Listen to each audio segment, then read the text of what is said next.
Praise the lord. ఈరోజు దేవుని వాగ్దానము. రక్షణ యెహోవాది, నీ ప్రజల మీదకి నీ ఆశీర్వాదము వచ్చునుగాక. కీర్తనల గ్రంథము 3వ అధ్యాయము 8వ వచనం. యెహోవా నీకు సహాయము చేయువాడు, నిన్ను రక్షించువాడు. నీ ప్రతి పరిస్థితిలో మనుషులపై ఆధారపడకుండా దేవుని యొద్దకు నీవు వెళ్ళి దేవునిపై ఆధారపడితే భక్తిహీనుల చేతిలో నుండి ఆయన నిన్ను విడిపిస్తారు. నీతిమంతులకు దేవుడే రక్షణాధారము. బాధ కలిగినప్పుడు నీకు ఆయనే ఆశ్రయము.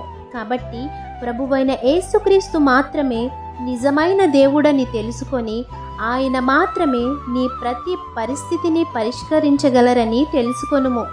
ఆయనని ఆశ్రయించు వారిని ఆశీర్వాదకరముగా మారుస్తారు. కాబట్టి ఆయన ఆశీర్వాదము పొందుకొని వారిగా మీరుండాలని కోరుకుంటూ దేవుని సువార్త పరిచర్యలో మీ సహోదరి. ఆమేన్. God bless you.